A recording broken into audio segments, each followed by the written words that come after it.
자, 하나이글스 공격력이 너무 답답해서 밤에 잠을 그냥 잘까 하다가 잠도 잘 오지 않고 해서 영상을 한번 찍어 보려 합니다.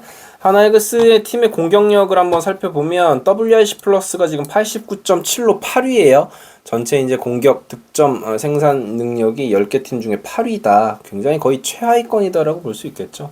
OPS는 7입니다. 0.693인데 이 OPS에도 함정이 조금 있는 게 일단 장타율이 0.375로 6위예요. 그러니까 하나이글스는 다들 보셔서 느끼시지만 홈런은 제법 칩니다. 경기를 보면 장타로 점수를 내는 빈도가 높기는 해요. 그런데 출루율이 정말 낮습니다. 공동 8위. 그러니까 거의 꼴찌라고 보시면 돼요. 출루율이 3할 1푼 8리입니다. 출루를 해줄 수 있는 선수가 별로 없습니다. 그러니까 기복 없이 볼넷도 조금 얻어주고 그런 선수가 있어야 되는데 팀에 그런 선수가 없다라는 이야기죠. 자, K 퍼센테이지 그러니까 삼진을 많이 당하는 비율은 20.5%니까 4위예요. 그러니까 10개 팀 중에 삼진을 아주 많이 당하는 팀은 아니에요. 바꿔 말하면 하나보다 삼진을 많이 당하는 팀들이 제법 있습니다. 그러니까 이게 문제라기보다는 오히려 이 지표를 집중해 주시면 좋을 것 같은데 BB 퍼센테이지 그러니까 볼넷 퍼센테이지인데 9위예요. 볼넷을 못 고릅니다. 이것도 이제 이 지표의 상위권에 있는 팀들이랑 차이가 제법 커요. LG 같은 팀들은 진짜 11% 12% 넘어간단 말이죠. 이 8%라는 진짜 빈약한 이 볼넷 퍼센테이지가 하나이글스의 정말 큰 문제입니다. 출루율이 낮다? 이건 볼넷을 얻어내지 못하고 팀 타율 말할 것도 없습니다. 팀 타율도 거의 최하위권에 속해 있기 때문에 안타를 많이 못 치는데 볼넷을 많이 못 얻어낸다. 그렇기 때문에 출루를 많이 못한다. 다만 어떻게 그나마 점수를 내고 있고 순위를 유지하고 있는 건 홈런포의 힘으로 홈런이 터지지 않는 날은 도저히 이 어떤 응집력 있는 공격으로 팀의 공격을 이끌기는 힘든 여건이다. 거기에다가 득점권 타율이 7입니다. 2할 오픈이에요. 그러니까 문제는 뭐냐? 출루를 못하고 안타를 많이 못 친다라는 건 득점권을 많이 만들지 못한다는 이야기예요. 득점권을 많이 만들지 못하는데 득점권 타율이 리그 7위, 공동 7위이기 때문에 또 최하위권이죠.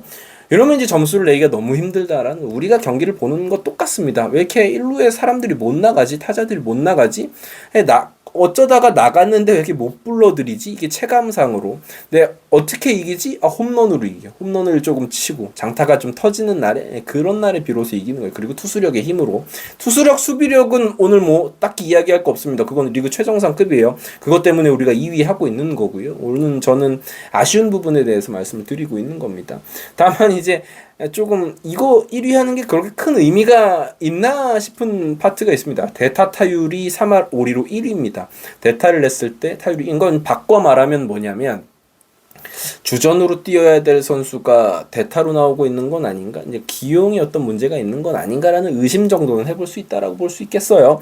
자, 아무튼 그렇습니다. 하나이글스의 어떤 이 지표들로 인해서 공격력이 어디에 문제가 있는지에 대해서 분명히 알 수 있겠고, 그냥 쉽게 이야기해서 잘 치는 타자가 별로 없다라고 퉁쳐서 이야기해도 큰 문제는 없습니다.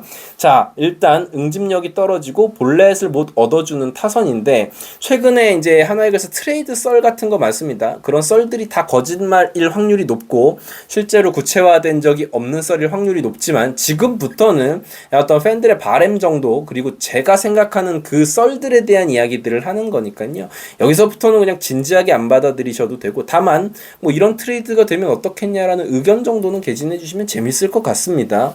자, 박건우, 송성문, 이주형 이런 선수들의 이름이 거론이 많이 되는데 일단은 쉽지는 않습니다.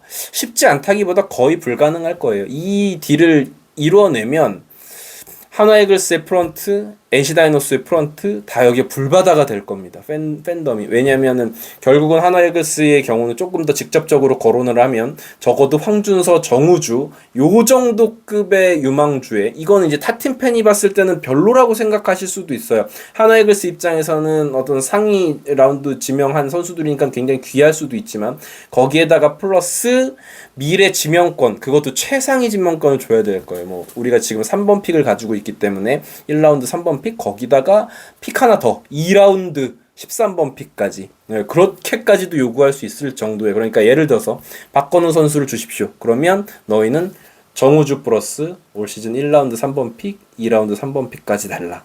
이런 식의 요구가 올 수도 있다라는 겁니다. 그러니까 어떻게 보면 누군가는 뭐 그 정도 줘서라도 좋은 타자 데리고 올 수 있으면 해야지라고 말씀을 하실 수도 있고, 뭐 저 같은 경우에는 야 근데 너무 박건우 선수의 어떤 계약 기간이 이제는 뭐 2년 반 정도 남은 선수인데 그 선수 그리고 2년 반 동안 전성기를 구가할지도 모르는 선수다. 나이가 지금 뭐 이제 36, 35 이런데 예, 그런 것에 우리 미래들을 그렇게 태워주는 게 옳으냐라는 생각이 들을 수도 있어요. 아무튼 그거는 개인의 가치관에 따라 다를 수 있으니 그것 때문에 싸울 필요는 없고요. 아무튼 그 정도로 출혈이 많이 필요하다라고 생각을 해요. 박건우 선수는 실제로 뭐 KBO 리그를 통틀어서도 수위권에 꼽히는 컨택 능력을 갖춘 선수이기 때문에 말이죠. 엄청난 출혈이 필요하겠죠. 그래서 쉽지 않습니다. 그리고 또 쉽지 않은 건 NC 다이노스도 지금 아직까지는 가을 야구를 포기할 단계는 아니기 때문이에요. 지금 5위권과 5게임 반, 4게임 반차 이렇게 뒤쳐져 있는데 아직은 7, 8을 조금 달려보고 그 다음에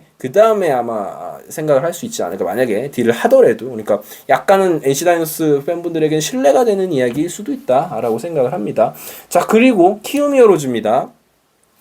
송성문 선수 이야기를 많이 하시니까 한번 살펴보면 일단 키움은 올 시즌 리빌딩을 선언한 상황이기는 해요. 그래서 뭐 트레이드를 할 수도 있는 팀이겠죠. 그렇지만 지금 키움 히어로즈의 팬들은 굉장히 화가 많이 나 있습니다. 구단 운영에 대해서 왜 이렇게 선수 다 이렇게 키워가지고 다 팔기만 하냐라는 부분. 근데 젊은 코어인 송성문까지 트레이드를 한다라는 거는 진짜 이젠 우리는 팬덤 신경 안 쓰고 야구단 운영하겠다라는 것이기 때문에 저는 그런 측면에서 쉽지 않다고 봐요. 그러니까 내년이 끝나면 즉 26시즌 이후에 FA이기는 해요. 그래서 FA에 그냥 송성문 선수가 제발로 다른 팀이랑 계약을 해서 나가는 상황이 오게 되면은 보상 선수는 받겠지만 아무래도 좋은 선수를 받을 수는 없으니까 그렇게 이제 공짜로 선수를 내보내느니 트레이드 만기 계약 카드로 트레이드를 단행을 해서 좋은 젊은 선수를 받고 트레이드를 하자라고까지도 생각을 할 수가 있기는 있는데 이제 만약에 그렇게 된다면 진짜 비싸겠죠. 진짜 비쌀 거예요. 여기는 제가 생각할 때는 황준서,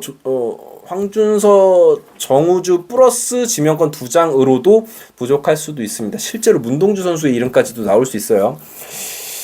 모르겠습니다. 예, 그거는 진짜로 왜냐면 송성문 너무 좋은 선수고 젊은 선수니까 미래에도 쓸 수 있는 선수이기는 한데 한 가지 이제 또 그런 생각을 할 수 있죠. 노시환과의 포지션 배분 문제.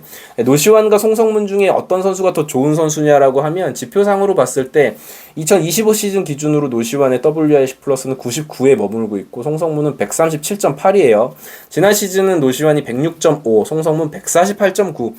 송성문이 지난 2시즌 동안 너무 좋습니다. 왜냐면 2023 시즌을 비교하기 좀 그래요. 아직 좀 너무 오래된 지표기도 하고 노시환 선수가 훨씬 잘했겠지만 최근 2시즌의 차이가 조금 깊기 때문에 거기까지 거슬러 올라가서 두 선수를 좀 동일선상에 놓으려고 하는 건 제가 하나 팬이지만 그건 참 쉽진 않은 것이기는 합니다. 아무튼 그래요. 둘의 차이가 지금으로서는 가치 차이가 좀 벌어져 있는 상황이기는 해서 뭐 팬분들이 송성문 선수 트레이드를 해오자고 하는데 이거는 뭐 진짜 뭐 정말 미래를 다 주고 우리가 모았던 어떤 투수 자원들 거의 다 때려박아서 데리고 오면 그럴 수 있을 정도다. 그러니까 사실 불가능에 가깝다. 아까도 말씀드렸지만 키움 히어로즈 자체가 이 딜 자체에 미온적일 태도를 취할 확률이 굉장히 높습니다. 그리고 우리가 요구하는 트레이드 자체가 다 우리 입장에서 하는 거예요. 그러니까 상대 팀이 봤을 때 NC 다이노스나 뭐 키움 히어로즈 입장에서 봤을 때는 뭔 소리야. 니네만 좋자고 우리가 왜 니네 좋은 일을 시켜가 될 수가 있다는 겁니다. 그래서 사실은 이런 메가 딜이 KBO 리그에는 잘 일어나지 않아요. 그래서 결국 이 방송에서 제가 하고 싶은 얘기는 그런 큰 메가 딜은 잘 일어나지 않는다.